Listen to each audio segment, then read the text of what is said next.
Hi, I'm Ken Miller. And I'm David Erdos. And welcome to another episode of Erdos Miller's New Technology Podcast, where we spend our non-productive time talking about everything drilling tech. Dave, today we're going to take a little bit of a blast to the past and probably hold ourselves accountable here. Probably, we will hold ourselves accountable. All right, well, today we're going to talk about the MWD 2021 survey we did. Yeah, we're going to see how we did, right? We'll see how accurate we were in our predictions. So this was October of 2018. Yeah. It's getting close to October of 21, right? So 4 years. Is it though? 3.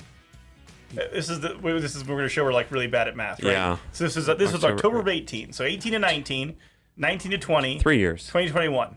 Almost dead on 3 years. Yeah. Right? So this should be very accurate. Yeah. Okay. So. All right. We had pretty good turnout on this one, 103 respondents. Pretty good mix of executives. That was good, right? Yeah, managers, Entire chain, right? The guys who have to build it, sell it, oversee it, whatever, right? Yeah. It's perfect. Oh, look at Ken. 3. I feel like I rounded down and used my previous picture there, although I was probably skinnier and had a little bit, but probably had more hair in 2021. That was still probably not a current picture even it was in not 2018. the most current picture, right? So, yeah. You can go to the website for a current picture, right? So. Yeah, first question. Okay. How competitive will MWD tools built before 2015 remain in the next 3 years? So tools built before 2015. Let's just define that a little bit, right? Yeah. So that would be legacy GE stuff.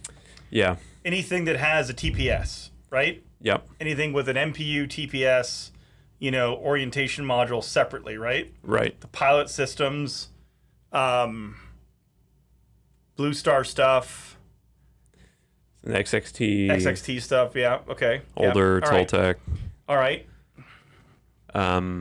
And so 36% of the people said that tools can be upgraded to remain competitive for the short term, less than 3 years. Mm-hmm. And then 29% said pre-2015 tools can be upgraded to stay competitive for the long term, greater than 3 years. Mm-hmm. 18% said pre-2015 tools are outdated and need to be replaced. And they can no longer meet market expectations. And 12% said pre-2015 tools are good enough and will compete in the 2018-2021 market. 5% said other. Yes. So other, that's very insightful. Yeah. Okay. Well, they had answers. We just didn't put them in the thing. Right. So, I think. I mean, everyone was right here to a varying degree, right? Right. As far as the survey goes. And so there was a big demand for a new generation of systems, right? Yeah. And I know that a number of people came on the scene. The Neuralis guys did a good job in the last few years, right? And kind of came out. And so there were plenty of new stuff, right? I think that we have seen some updates to the 2015 tools. We've seen a lot of the guys who are pushing for the all-in-one system. The all-in-one systems over the traditional 3-piece systems. But I mean, there are still some 2015 tools running today, right? Yeah, and absolutely. So it says 12% of respondents think that they are good enough and will still compete. I'd say that probably like 10, 12% or less of rigs are running, tools that were built before 15, right? Yeah. Now, what I will say is that it's a bit different how I ended up thinking about it than it actually ended up, right? Is because I was thinking it's either all or nothing, right? Right. And what we're seeing is like these old 2015 tools, they're still around, they're still being used, but they're being used on very unchallenging work, right? Yeah. Is it the right way to say it? Unchallenging? Anyways, but water wells, S wells, whatever, just really simple stuff where they don't need any of the new features. They're not geosteering. Maybe they're not drilling a lateral, right? Or it's like just low temp. Or just in the intermediate. Very simple work, any collision concerns or anything, right? Like, just a very low demand work. People are still kind of churning through the backlog of the old tools, right? Yeah. I would not say that the pre-2015 tools have been upgraded to the point where like you can go and you can use them to compete for the top jobs. Right. Like that has not happened, right? Yeah. And so, it's really interesting because it wasn't like a right or wrong answer. Yeah. I mean, it's all just right for different reasons in the market, right? Right. So like the majority of people were correct. Like the tools, were not competitive or remain slightly competitive, but only on certain jobs, right? Yeah. So okay, good take. But I think, okay, our insight here, there was a demand for a new generation of systems, strong sentiments for the fundamental construction needs to change. I'd say that's been true, right? Like we've constantly fought to make these tools shorter. You're seeing a lot more shorter tools today. We are, the BHA of the future that I was the biggest fan of is kind of, it's not quite there, but it's coming around, right? I'm telling you, it's rotor steerable, MWD, motor on top. Yeah. That's the way to go. I know it's a controversial opinion. Yeah. A lot of people don't like putting their MWDs below the motor. I'm sorry. But that's the best way to build a system, the overall steering system, right? And so to do that, you've really got to have new hardware, right? With a new construction, you can't just run the same tools that were, nearly 30 feet long and put together with interesting connectors back in the day, right? All right, next question. How is the selection of MWD products offered from manufacturers? 48% said we need more innovation. Tools with functionality I need are not on the market. 28% said upcoming products from manufacturers will fill any gap that may exist today. Mm-hmm. And 18% said I can easily find tools that I need to meet the near-term needs in the market. So, interesting, right? This isn't really a prediction. That was more of a survey of the market at the time, right? I think what you said about the first question is important. There's always going to be varying levels of requirements. Mm-hmm. There's going to be low end, easy drilling where they don't need a lot of data. It's low shock and vibe, low temp, and there's going to be the high end of the market. And so there's always going to be, a place for really, really high end, really advanced tools, and also the lower end tools. Yep. Well, I mean, it's really interesting because how do you? It's become difficult, especially in the last 3 years, to build an R&D project, you justify the CapEx to do it, and then get an ROI, right? Because you have to be really right about the market. You have to have a good team who can actually build it. You have to get it right. You have to be able to build a bunch of them, and they all have to go out there and they have to do their jobs, and then you get your money back, right? Yeah. And so it's definitely been a tough market, but we've still seen a lot of technology come out, right? Like we've pushed for a lot of innovation. Our competitors have pushed for a lot of innovation. Some people have fallen off, but it's been good, Yeah. So I don't know that we can really hold ourselves accountable in this one, though. Let's keep going, right? Yep. All right. Okay. Where should MWD? Okay. You read it. Yeah. Next question: where should MWD manufacturers focus their R&D dollars in the next 3 years? Mm-hmm. So 26%, or let's do 27% said improving data speed, fast pulse, faster EM, dual telemetry. Yep. 26% said improving tool reliability. Yep. 14% said new formation measurements, another 14% said cost reductions, and another 14% said new drilling dynamics measurements. Yep. So pretty even split there, but definitely top two are reliability and faster speed. Yep. It's interesting, right? Like I would say some tools, okay, so there's definitely been a lot of work putting into improving reliability. Like the pulsars and the electronics are just flat out way better, right? Yeah. Than we had in 18 or 14, right? Or 15, right? Mm-hmm. I mean, I would take a modern electronics and put it up against the 2014 electronics any day of the week, no doubt in my mind, right? Same thing with the pulsar. I'm not sure that system reliability has gone that much higher, right? I've seen a lot of people publish their reliability numbers recently, and it's still kind of in this 2,000 to 2,300 hours system level MTBF sort of numbers, right? Yeah.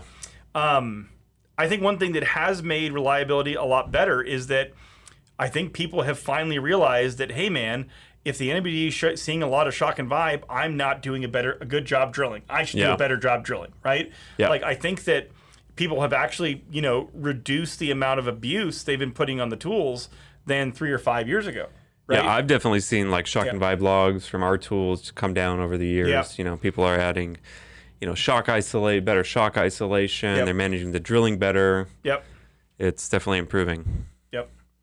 No, it's pretty, but reliability has still come up, right? So I'm sure the gamma modules have gotten better. I've got kind of sour grapes opinions on that. they kind of seem like the same to me, but maybe it's just because they don't make one. It seems, there's certainly some challenges there. I mean, that's kind of the key thing, right? Reliability is just always no matter how cool your new feature is, if it's not reliable, I'm sorry, the cost of tripping is still too high. I can't use it, right? But I do think a lot of people have put a lot of their R&D dollars into that, right? So what was the second one? Faster data. Yep. So, we've seen a lot of advancements in the telemetry side of things. That is all we hear about, right? And I know you and I have put a lot of our R&D dollars into improving the data speed. Everybody says, I want I want faster data without pulsing faster, right? Or I want both, or I want faster data without pulsing faster, and I want to do faster pulses and detect those, right? And so, we were able to squeeze a lot out of fast pulse, but I mean, there's still so much on the table, right? And so, I think that's been these priorities. I think we got right. I think this is where the industry has been kind of spending their time, right? Yeah. What was the third one? Well, we have 3 of them tied with 14%. So new formation measurements. I think we've seen azimuthal gamma become much more readily available, integrated. I think we got the azigamma part right. I know we were the kind of the first to the scene and had the the integrated azigamma in the directional module, right, and kind of equipped every MWD system to be able to do that. Others came afterwards, and then the near bits, though. I mean, near bits. There's some solutions out there for sure, right? But they're not ubiquitous, right? It's not like you're seeing a whole lot of them, right? It's still kind of a niche tool, right? And then LWD. I mean, azigamma has become a lot more popular, but I haven't really seen a lot of other, like, resistivity hasn't come up. I haven't seen a low cost resistivity tool or anything like that, right? Yeah. Yep. I have seen more of the drilling dynamics measurements, right? Yeah, that was the other thing. Yep. So 14% said new drilling dynamics measurements. There really wasn't many options in 18 for drilling dynamics measurements at all, right? Yeah, well, it depends on like real drilling dynamics or just shock and vibe. Yeah, real drilling. I mean, like, I would say shock and vibe in the collar, torque on bit, weight on bit, pressure, whatever, right? So there's more options in the market now than there ever have been. There's still not a lot. Yeah. But there was almost none before 18. Right. And then cost reduction, right? I think, people have figured out ways to keep reducing the cost, right? I mean, the pricing for directional modules has come down a lot from where it was, right? Yeah. So. Yeah. Although it does seem to be ticking back up a little bit with, supply chain constraints and all that. Yeah, that's going to be interesting to see how their supply chain. What's the state of MWD in 2024? Nothing. Nobody can build tools because we can't get ICs anymore. Yeah. That would be very sad. Okay, next question. Yep. Which technology would put a service company at a significant disadvantage if their fleet did not include this offering through the next 3 years? Mm-hmm. So the biggest one, 38%, was fast mud pulse. Yep. Followed by near bit measurements at 23%, 22% for dual telemetry tools, and 13% for other, and then kind of a little 4% of azimuthal gamma sensors. If you don't have a tool that can do fast pulse, like, you're just not going to get jobs.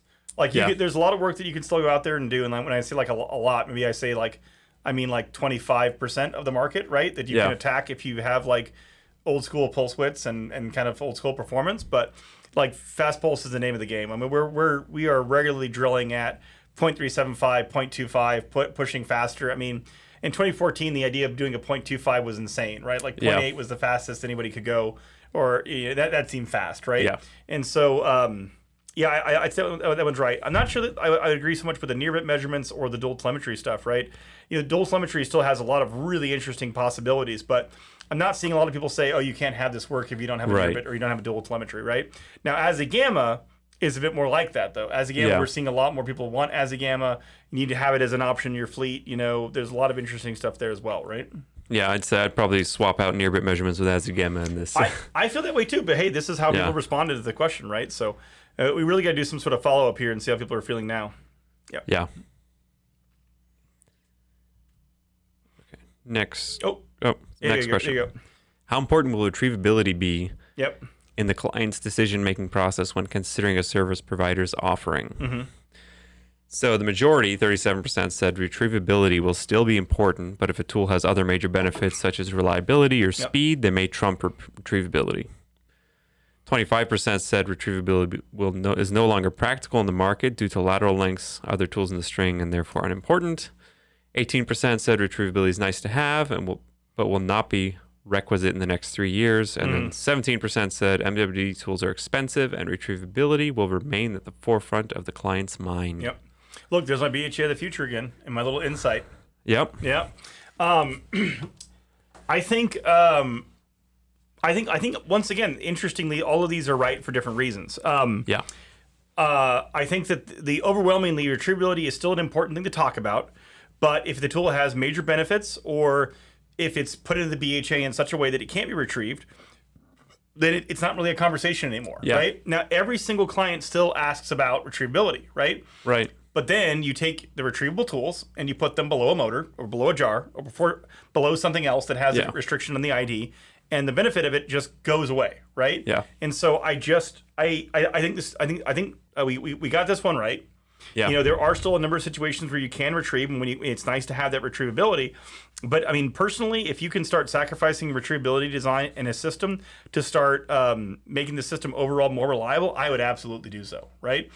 Right. I just think that retrievability is trending further and further away in the American market. It's trended away in the last 3 years, but it's still everyone's still cognizant of it, right? Yeah. Even if like a client, you know, if they, they're always going to ask about it. Every client asks about it every time. But it's more like a conversation you need to have. It's like I can field view a retrievable system, but if you put it below the motor, it's not going to do you any good, right? So it's almost like a nice to have. It's like, oh, great, these are it's no longer nice. requisite, right? Yeah. You know, but, I wasn't around for this, but like, you know, I hear the biggest reason like the GeoLink tools went away is because they just weren't retrievable, right? And back then, when you were drilling mostly vertical wells, a retrievable style like tensor system was an absolute requisite, right? Because you're drilling mostly a vertical hole, and you know the tool's really expensive. And you can get it back 99% of the time. So, like, why wouldn't you get it back, right? It just makes no sense, right? But, you know, we're no longer drilling mostly vertical holes. They're all mostly lateral. The laterals are really deep. There's lots of jewelry in the BHA. And that trend is just going to continue. There's going to be more and more junk in the BHA all the time, right? Right. So, cool. All right, next question. Which new features will become prerequisite of MWD systems in the next 3 years? Ooh. So we had 39... of the respondents say directional guidance software, integrated turn-by-turn navigation. Then we had 38 say rig integration, tight integration with rig systems, beyond widths. 28 said failure prediction AI for improved maintenance. And then another 28 said integrated magnetic survey corrections. And 9 said other. Okay. I think this one was mostly wrong. I would also agree. It should all be other.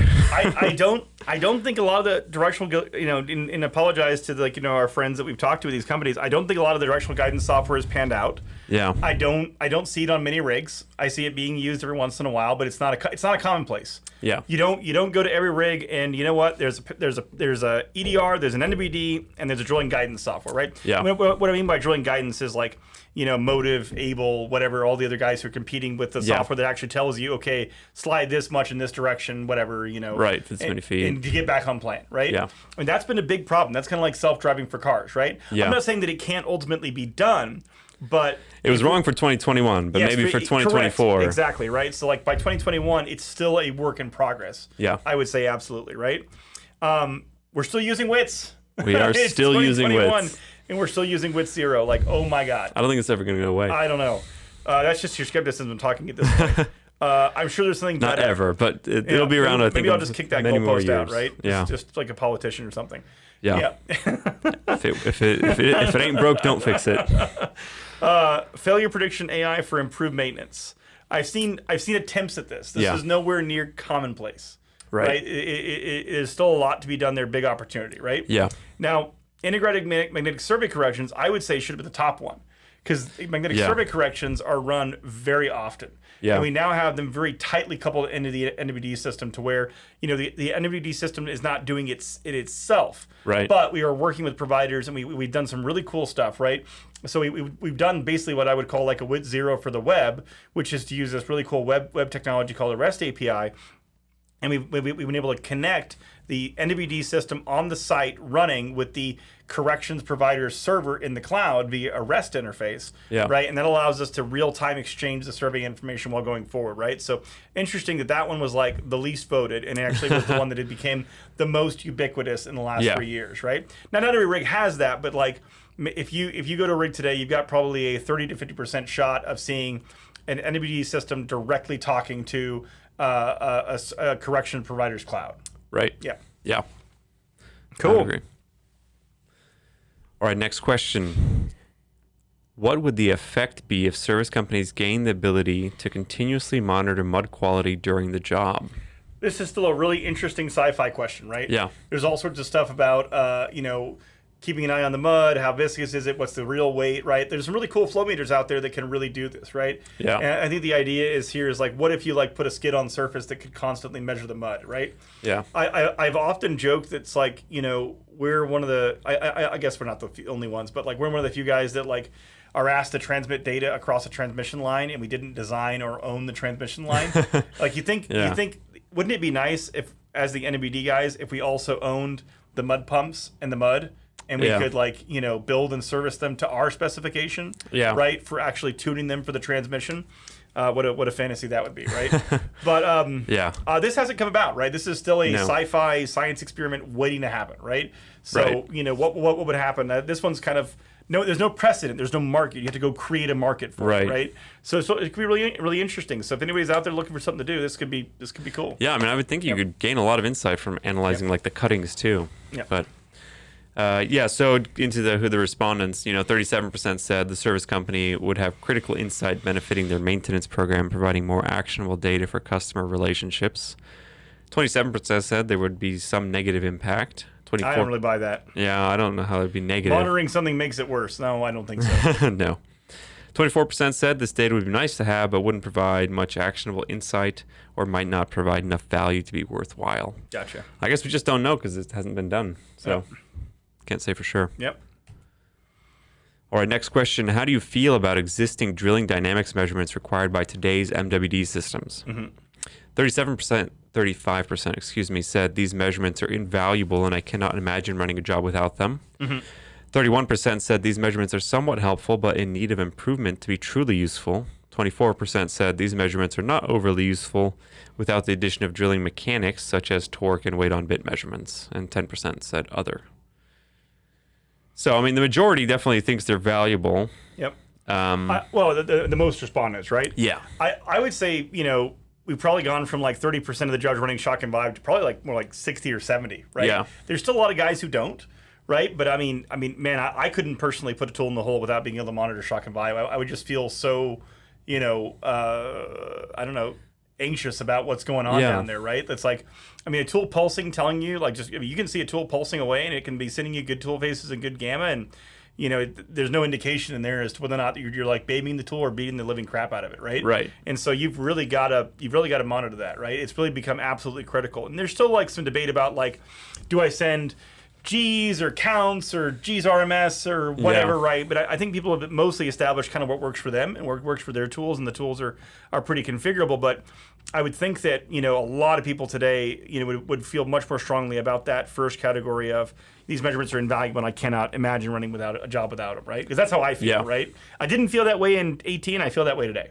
for sure. Yeah. I mean, it's not only are you breaking your tool, but are you wasting your drilling energy cutting rock or banging around downhole? There you go.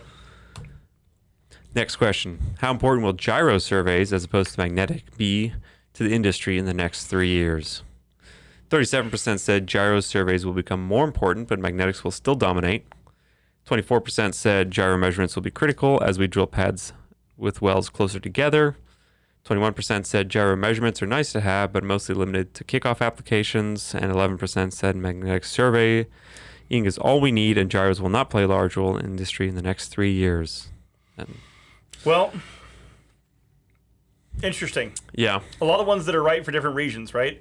So, my joke about gyros now is like, you can't truly appreciate a magnetic sensor until you've tried to build a gyro. Yeah. But it's a lot easier with magnetics. I think, there was some part of us that all, at least the industry, that hoped that we would have like commonplace GWD tools, right? And I don't really know what the driver is. I think people are just like, well, I'd rather just not correct to north or something, right? Right. But, we really haven't seen any sort of commonplace GWD drilling the lateral systems evolve, right? Right. There's still a lot of talk about using gyros for really close wellbore placement or kickoff applications, et cetera. And that market's probably about the same proportionally, right? Yeah. Like it really hasn't significantly expanded, right? We've seen tools become available. You know? The MIMS gyros are out there, but they're all still babies. They're prototypes. Yeah. They're coming to market, right? They're not mainstay. They're not mass produced yet, right? So that one we had to kick the can down the road a little bit, right? Another couple of years, and we'll reevaluate. Yeah. Yeah. There was some joke that somebody from Baker Hughes told me. It's like, the gyro guys always told them every year. It's like, oh, we're still tuning our Kalman filter. Oh, we're still tuning our Kalman filter every year. So, anyways, let's just keep going. No comment. Yeah, no comment. All right, we had 9 questions, right? So. Yep. Perfect. All right, so I would say mostly right. I'll give us a B. Yeah. I'll give you for predicting the future, right? Yeah. Maybe I'm too nice to myself. I'd say C plus B minus. C plus B minus. Okay, you're a very honest guy. So we'll sell for a B minus. We mentioned that with all the COVID and the oil price back in 2020, kind of slowed things down, slowed R&D down. Definitely whittled down where people were focusing, right? Yeah. Not as many interesting projects. Went more into survival mode versus like innovate and push what's possible forward. So. I think I think we were right on some of the things, and some of the things I think we're just not yet. I think like the turn-by-turn navigation is coming soon and might take over in the next couple of years. Yeah, that reminds me of one of my favorite jokes. It's like, okay, what do you call someone who knows what technology will come about in the future? Call them a technologist, right? Yeah. What do you call someone who knows when that technology will come out? Call them a billionaire. Yes. So there you go. Yeah. All right.